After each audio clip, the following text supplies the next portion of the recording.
It's another edition of Time About the Movies, and today we're taking a look at the films of April 28th, 2000. We got only 3 movies to look at today, some notable movies here, so let's go ahead and jump on into it.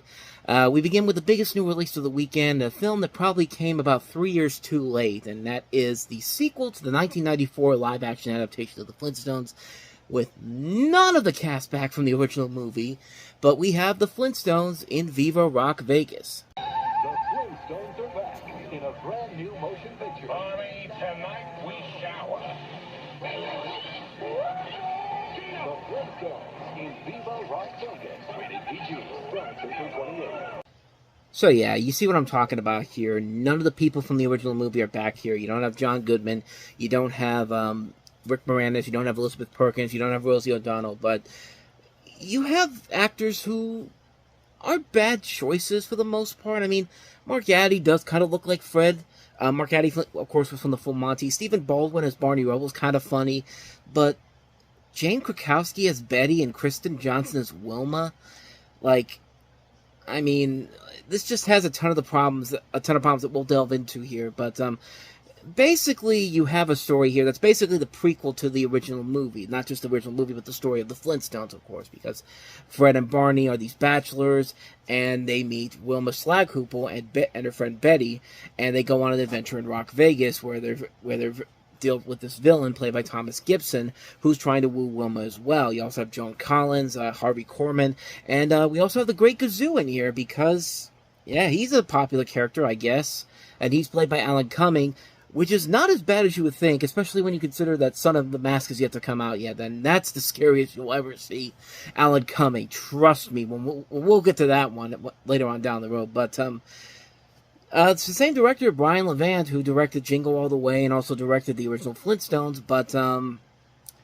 yeah, you can kind of see what I'm talking about here. This coming about 3 years too late. If this was released in 96 or 97, then I could see it existing, but it's 2000. Like, the Flintstones were still very popular as the TV show, and the movie was still playing on TV a lot back then, but it's been 6 years, man. I have this thing with comedy sequels. Like, if you're gonna do a comedy sequel, you gotta do it between 2 to 4 years. 2 to 4 years between the first comedy sequel's release, the first comedy's release, and then the sequel afterward. If you're doing it more than that, you're struggling to find something there. Like, we've had a lot of those recently, stuff like Coming to America, which was a pointless sequel on so many levels. But the Hangover movies are another example. Probably one of the rare examples of a sequel that's just one of the most pointless trilogies of all time. And this, I mean, look, the first Flintstones movie is no classic by any means. For nostalgic sake, it's a fine movie, but it definitely looked like they were trying to do more in that movie than anything in this film. I mean, this thing just seems like a pointless film from the get-go. Now, don't get me wrong, casting Jane Krakowski and Kristen Johnson as Betty and Wilma is fine, I guess. I mean, I like Jane Krakowski, I like her on Ally McBeal, 30 Rock, Kristen Johnson's funny on Third Rock from the Sun, but you gotta give them something funny to work with here. You know, as is casting Mark Addy as Fred, and also Stephen Baldwin as Barney, which I actually think that's kind of funny, but the first movie was riding on John Goodman and Rick Moranis. This one is riding on the dude from the Full Monty and the dude from Biodome. Start to see the problem here? And, yeah, there's way too much going on here. Like, they feel obligated to throw in every single Flintstone reference they could. From Dino being thrown in there for no particular reason. He's just kind of there to just be Dino, of course. And we gotta use those Mel Blanc barks at some point during the movie, all the way up to the Great Gazoo, which makes no sense because the Great Gazoo in the original show doesn't show up until halfway through the series. Like, so now you've just created this insane continuity error, and you know, the funny thing, Alan Cumming, as much as I criticized him before, he's probably one of the best things about the movie, because he's at least trying to say whatever he can in this movie. I mean, he's not doing a great job, he's not really given a whole lot to do, but goddamn, he's putting his all into it. The story overall, it's just falling into a lot of cliche territory, so much so that it's pretty much ripping off the first movie on a number of different levels, and like, the bad guy's evil plan is very similar to the plan from the first movie. Like, they didn't even try to do something different. They just put this out there because they had to keep the rights to make these movies in case they wanted to make a third one, which they never did. And that's probably a good thing, because this movie just is a miserable mess of a film on so many levels. It's not funny. It's not enjoyable. Sometimes the effects look okay, but at the same time, they really don't.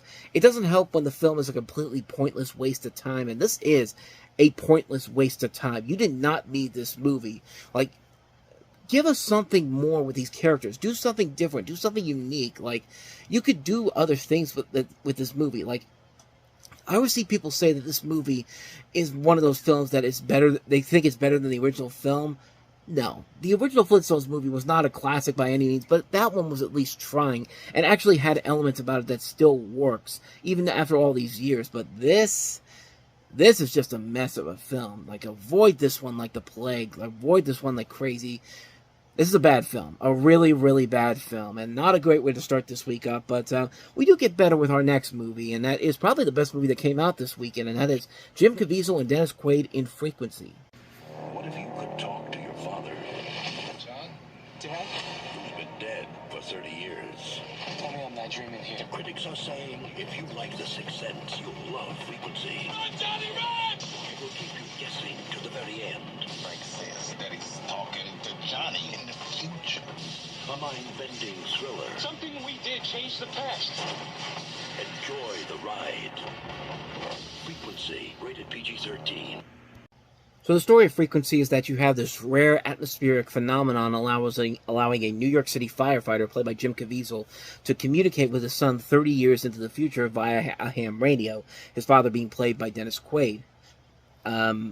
The son uses the opportunity to warn the father of his impending death in a warehouse fire and manages to save his life. However, what he does not realize is that changing history has triggered a new set of tragic events, including the murder of his mother, and now the two must now work together 30 years apart to find the murderer before he strikes so that they can change history again. What a great premise for a movie, and it kind of reminds me a little bit also kind of that movie that Dennis Quaid was in, Inner Space, with Martin Short, a much more darker and more serious version of Inner Space, except Inner Space isn't taking place with Dennis Quaid inside of Jim Caviezel. This is taking place 30 years into the future. And notably interesting about this film is that this is written by Toby Emmerich. Now, that's a name you may not be familiar with, but he has gone on to have a unique and interesting history in terms of New Line Cinema, because not but 8 years later, he became the president of New Line Cinema, and I think he still is to this very day. And had no idea that he was actually a writer before he became that. And lo and behold, this is I believe his first film he ever wrote. And what a great film to write on, start writing on. But then again, when you also consider that Robert Shea, the head of New Line Cinema, has also directed movies as well, maybe it's not as surprising as you might think, but still, what a great concept for a movie, and it helps to have great performances by Jim Caviezel and Dennis Quaid, and a cast that also includes Andre Braugher, Elizabeth Mitchell, Noah Emmerich. I mean, there's just a really good cast here. Michael Cera makes one of his early film appearances in this film. It's just a really, really good movie, man. A very underrated gem. This director, Gregory Hoblit, has also made some pretty underrated films as well. He did Fracture, which is a very good film. He did the 93 film Class of 61. He did Primal Fear.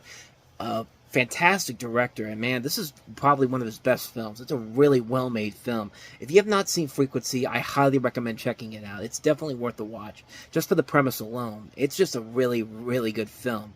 And, yeah, can't say any more about that one. So let's go ahead and move on to our next movie that we have here, our last film, actually, and that is Natalie Portman and Ashley Judd in Where the Heart Is. All captured your imagination. Now, how long were you living in the Walmart?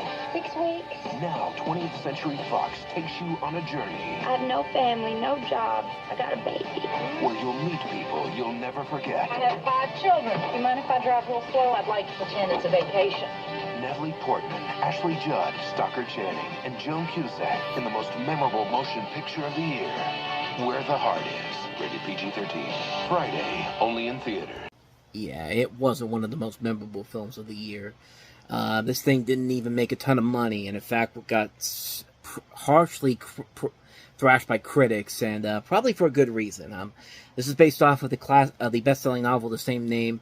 You follow the life of a 17-year-old girl played by Natalie Portman, Nova Lee Nation, which that name alone is really stupid. I'm sorry that's a stupid name to have. But you follow the story of a pregnant 17-year-old who was abandoned by her boyfriend at a Walmart in a small Oklahoma town. She secretly moves into the store where she eventually gives birth to her baby, which attracts media attention. And with the help of her friends, she makes a new life for herself in the town. I mean, it's a good premise overall, but the director is a man who's mostly known for directing episodes of Home Improvement, writing episodes of Home Improvement. The writers, Loa Gantz and Babaloo Mandel, are mostly known for writing Billy Crystal's best-known comedies. They wrote City Slickers. I think they also did When Harry Met Sally, if I'm not mistaken. Am I mistaken on that? Maybe I am mistaken on that. But they did write some good stuff. Parenthood, like I said, City Slickers, Mr. Saturday Night, A League of Their Own, Multiplicity, Ed TV. So these guys are not hacks. They are really good writers, but not even them could save this movie. And not even this great cast. I mean, Natalie Portman, Ashley Judd, Stockard Channing, Joan Cusack. You got Keith David, Sally Field is also in the movie as well. The movie is just not fun. It's a boring movie.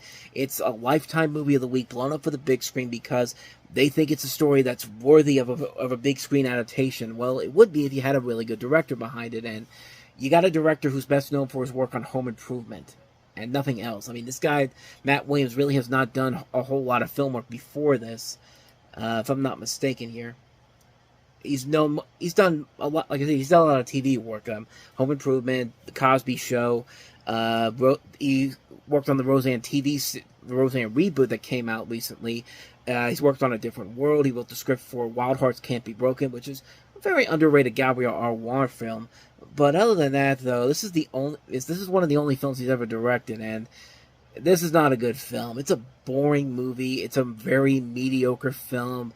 It's a melodrama on so many different levels. It's not an enjoyable movie whatsoever. It is a waste of great talent overall. A waste of a story that could work under the right hands. And it just doesn't. It's a real mess of a film and a very big disappointment considering the talent on board here on the screen and off the screen. But they needed a better director. They needed to get somebody like a Rob Reiner probably could have made this much better. Or even an Amy Heckerling or a Nora Ephron.